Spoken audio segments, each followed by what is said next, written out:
So hi guys, welcome back to our YouTube channel. Last వీడియోలో మనం ఒక కొత్త టూల్ అంటే ఒక కొత్త సాఫ్ట్వేర్ గురించి మనం డిస్కస్ చేసుకున్నాం. అదే క్లౌడ్ కంప్యూటింగ్. ఈ వీడియోలో మనం సైబర్ సెక్యూరిటీ కోర్స్ గురించి మనం డిస్కస్ చేద్దాం. అసలు ఈ సైబర్ సెక్యూరిటీ అంటే ఏమిటి, ఈ సైబర్ సెక్యూరిటీ కోర్స్ మనం నేర్చుకోవడం వల్ల పర్సనల్గా మనకి ఎలాంటి అడ్వాంటేజెస్ ఉంటాయి, అండ్ అదేవిధంగా ఈ సైబర్ సెక్యూరిటీ కోర్సు ఎన్ని మంత్స్లో నేర్చుకోవచ్చు, దానికి ఆ కోర్స్ నేర్చుకోవడం వల్ల మనకి బిగినర్గా మనకి ఎంత శాలరీ వస్తుంది, అండ్ యాజ్ యూజువల్ ఒక ఎక్స్పీరియన్స్డ్ క్యాండిడేట్గా మనకి ఎంత శాలరీ వస్తుంది అనే విషయాల గురించి ఈ వీడియోలో మనం డిస్కస్ చేద్దాం. So what is cyber security? So cyber security అనే దాని గురించి తెలుసుకోవడానికి ముందు మీకు ఒక చిన్న ఇన్ఫర్మేషన్ ఇస్తాను. అది ఏంటి అంటే, దాదాపుగా వరల్డ్ వైడ్ ఎవ్రీ 11 సెకండ్స్కి ఒకసారి ఒక సైబర్ అటాక్ జరుగుతుంది. సైబర్ అటాక్ అంటే నథింగ్ బట్ హ్యాకింగ్. మన డివైస్ని లైక్ మన మొబైల్ని కానీ, లేదంటే మన ల్యాప్టాప్ని కానీ, మన వర్కింగ్ కంప్యూటర్ కానీ, లేదంటే అఫీషియల్ కంప్యూటర్స్ని కానీ, ఇలాంటి వాటిని ఒక another person like through online ద్వారా మనకి తెలియని ఒక వ్యక్తి హ్యాక్ చేసి మన పర్సనల్ డేటాని అతను తీసుకోవడాన్ని హ్యాకింగ్ అంటారు. We know that right? Basic thing hacking అంటే అందరికీ తెలుసు. బట్ ఇలాంటి హ్యాకింగ్ అనేది వరల్డ్ వైడ్గా 11 సెకండ్స్కి, ఎవ్రీ 11 సెకండ్స్కి అరౌండ్ ఒక అటాక్ అనేది జరుగుతుంది, ఒక హ్యాకింగ్ అనేది జరుగుతుంది, ఒక సైబర్ అటాక్ అనేది జరుగుతుంది. వరల్డ్ వైడ్గా వచ్చిన రికార్డ్ ఇది, అంటే వరల్డ్ వైడ్గా వచ్చిన రిపోర్ట్ ఇది. ఎవ్రీ 11 సెకండ్స్కి ఒక అటాక్. ఈ సైబర్ అటాక్ వల్ల ఎవరు నష్టపోతారు అంటే, అఫ్కోర్స్ మనమే నష్టపోయేది. ఫర్ ఎగ్జాంపుల్, మన మొబైల్ డేటా లైక్ మన మొబైలే ఉంది, మన పర్సనల్ ల్యాప్టాపే ఉంది, దాంట్లో మనకి సంబంధించిన ఆల్ ఇన్ఫర్మేషన్ లైక్ మన బ్యాంక్ డీటెయిల్స్ కానీ, లేదంటే మన పర్సనల్ ఫొటోస్, మన ఫ్యామిలీ ఫొటోస్ కానివ్వండి, లేదంటే సమ్ వీడియోస్ కానివ్వండి, ఏదన్నా మనం మన పర్సనల్ ల్యాప్టాప్లో పెట్టుకున్నాం అనుకోండి, సమ్ అదర్ పర్సన్ వచ్చి some third person through online ద్వారా మన డేటా మొత్తాన్ని చోరీ చేశారంటే, చోరీ చేస్తే once bank balance is zero అయిపోతుంది. ఎందుకంటే బ్యాంక్ డేటా మొత్తం మన పర్సనల్ ల్యాప్టాప్లో ఉంది, including debit card number, CVV, including passwords also. And some times మన మొబైల్ కూడా హ్యాక్ చేస్తే మనకి ఎలాంటి ఓటీపీస్ కూడా రావు. ఈవెన్ ఓటీపీ అథరైజేషన్ కూడా వాళ్ళే తీసుకుంటారు. అలాంటి సిచ్యువేషన్లో మన బ్యాంక్ బ్యాలెన్స్ జీరో.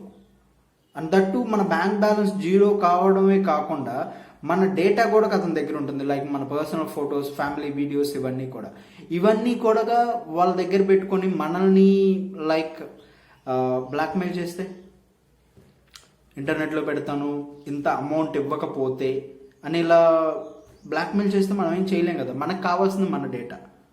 సో మనం ఖచ్చితంగా డబ్బులు కడతాం. ఇలాంటి cyber attacks all over world every 11 సెకండ్స్కి ఒక అటాక్ జరుగుతుంది.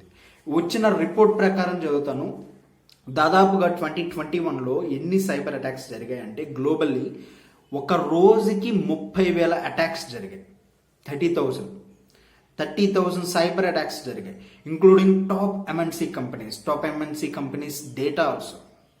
30,000 సైబర్ అటాక్స్ జరిగాయి. అండ్ అదేవిధంగా అరౌండ్ గ్లోబల్లీ చూసుకుంటే 64% కంపెనీస్, 100%లో 64% కంపెనీస్ ఆల్మోస్ట్ సైబర్ అటాక్కి గురయ్యాయి.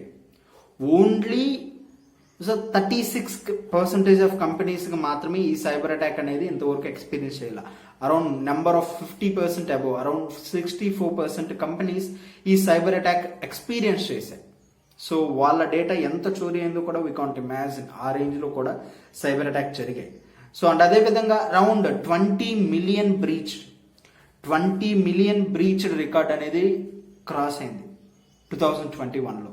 ఈ 20 మిలియన్ బ్రీచెస్ అంటే ఏంటంటే, నార్మల్గా బ్రీచెస్ అంటే సేమ్ ఇందాక మనం చెప్పుకున్న విధంగానే మన పర్సనల్ ల్యాప్టాప్ని ఎవరైతే ఒకవేళ యాక్సెస్ చేస్తే మన బ్యాంక్ డీటెయిల్సే కాకుండా మా పర్సనల్ డీటెయిల్ కూడా తీసుకుంటారని చెప్పాను కదా. ఇలాంటి పర్సనల్ డేటాని చోరీ చేయడాన్ని బ్రీచెస్ అంటారు in cyber security terminology. Around 20 million breaches. 20 million breaches is not a small thing, right? So 2021లో 20 మిలియన్ బ్రీచెస్ జరిగాయి.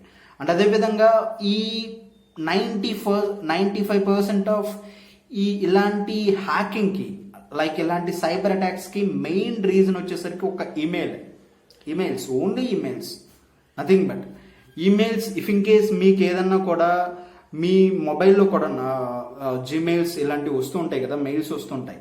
ఈ మెయిల్స్ వచ్చినప్పుడు ఏం చేస్తారంటే, నార్మల్గా మనకి సమ్ టైమ్స్ ఏంటంటే మెయిల్స్ ఎవరు పంపిస్తున్నారు ఏంటి అనేది కూడా తెలుసుకోకుండానే మనం మెయిల్స్ ఓపెన్ చేస్తాం. దాంట్లో కొన్ని లింక్స్ కూడా ఉంటాయి. ఆ links malware links, suspicious links. మనం ఏ లింక్స్ని అయితే ఓపెన్ చెయ్యకూడదో ఆ లింక్స్ మనకు మెయిల్స్ ద్వారానే వస్తాయి మన మొబైల్లోకి. ఇంకా నథింగ్ బట్ అవుట్ సైడ్ నుంచి మనకు రావడానికి ఎలాంటి అవకాశం లేదు.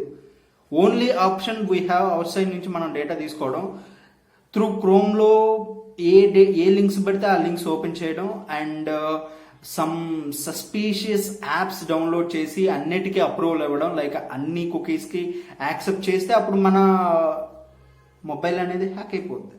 అండ్ అదేవిధంగా కంపెనీస్ పాయింట్ ఆఫ్ వ్యూలో చెప్తే, కంపెనీస్ పాయింట్ ఆఫ్ వ్యూలో మ్యాక్సిమం ఇలాంటి మాల్వేర్, సస్పీషియస్ లింక్స్ అన్ని కూడా త్రూ మెయిల్స్ ద్వారానే వస్తాయి.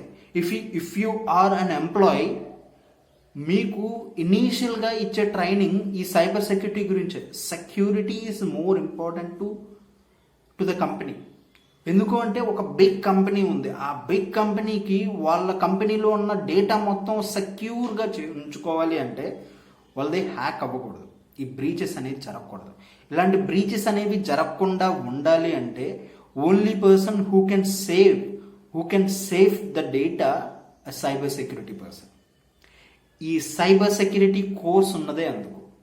ఇలాంటి హ్యాకింగ్స్ జరగకుండా, ఒకవేళ ఇలాంటి హ్యాకింగ్ ఏదైనా జరిగితే అప్పటికప్పుడు ఆ లూప్ హోల్స్ని క్లోజ్ చేయడానికి మ్యాక్సిమం ట్రై చేసే పర్సన్ ఈ సైబర్ సెక్యూరిటీ పర్సన్. మనకి బేసికల్గా 2 కైండ్ ఆఫ్ కేటగిరీస్ ఉన్నాయి, cyber security and cyber defence. ఈ 2 కోర్సెస్ అనేవి, అంటే 2 మెయిన్ థింగ్స్ అనేవి ఉన్నాయన్నమాట.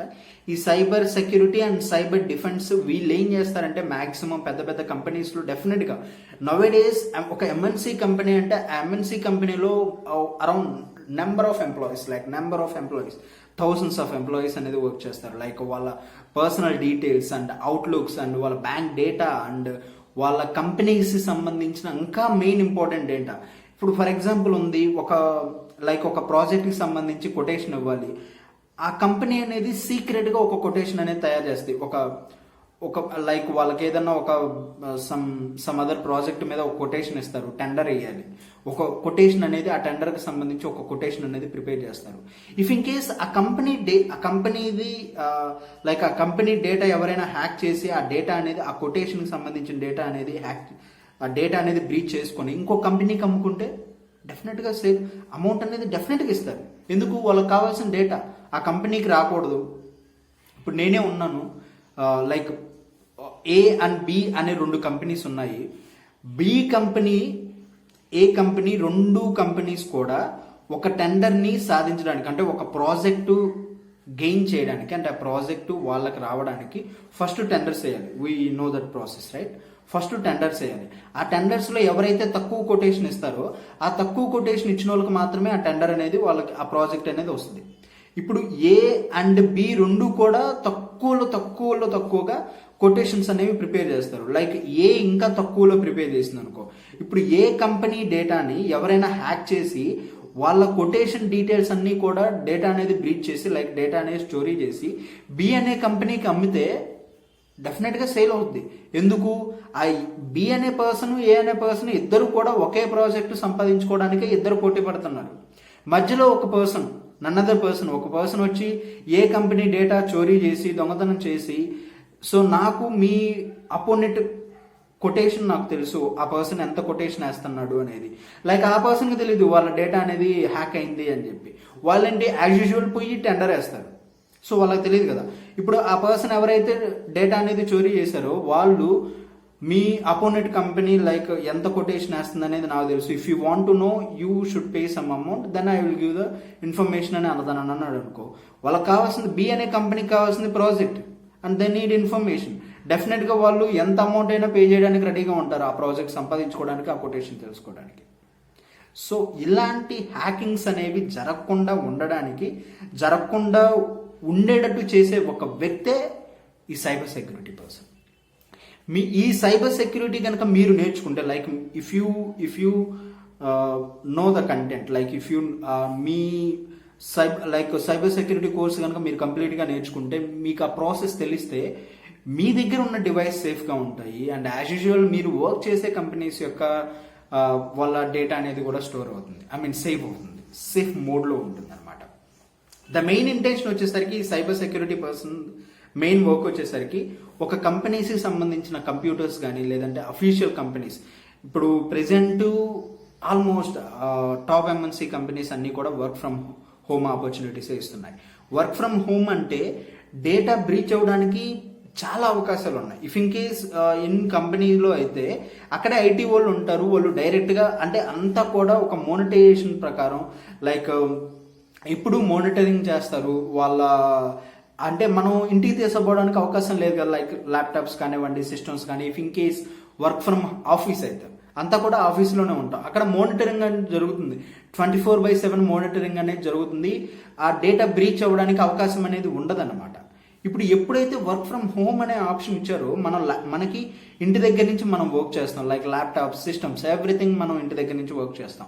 ఇలాంటి సిచ్యువేషన్లో ఎవరైనా కూడా like through outlook, like email అనేది మనకి ఒక సస్పీషియస్ లింక్ తోటి మనకు పంపించారు అనుకో, మనకి తెలియక, లైక్ మనకి we definitely don't know what it is. So అలాంటి సిచ్యువేషన్లో మనం ఆ లింక్ అనేది ఓపెన్ చేస్తే మేబీ మన ల్యాప్టాప్ అనేది హ్యాక్ అవుద్ది. ఓన్లీ ఒక్క ల్యాప్టాప్ హ్యాక్ అయితే మన డేటానే పోదు, ఎంటైర్ కంపెనీ డేటా పోద్ది. సో ఇలాంటి బ్రీచెస్కి అవకాశం ఉంది. ఇలాంటి బ్రీచెస్ జరగకుండా ఉండేలా చూసుకునే one of the main management వచ్చేసరికి ఈ సైబర్ సెక్యూరిటీ పర్సన్స్ అండ్ ఈ సైబర్ డిఫెన్స్ పర్సన్స్ అనమాట. ఈ సైబర్ సెక్యూరిటీ కోర్స్ అంటే ఇది. ఇక్కడ కంపెనీస్కి సంబంధించిన డేటా అనేది చోరీ అవ్వకుండా, లైక్ ఆ డేటా బ్రీచ్ అవ్వకుండా సేఫ్గా, సెక్యూర్గా, లూప్ హోల్స్ అన్నీ కూడా జాగ్రత్తగా ఉంచుకొని, లైక్ సేఫ్ మోడ్లో చేసే వ్యక్తినే ఈ సైబర్ సెక్యూరిటీ పర్సన్ అంటారు. వీళ్ళు నార్మల్గా మీరు ఇఫ్ ఇన్ కేస్ ఆన్లైన్లో లైక్ ఒక డేకి ఎన్ని అటాక్ జరుగుతున్నాయి, ఎన్ని సైబర్ అటాక్ జరుగుతున్నాయని మీరు తెలుసుకోవాలనుకుంటే, లైక్ CERT-in.org.in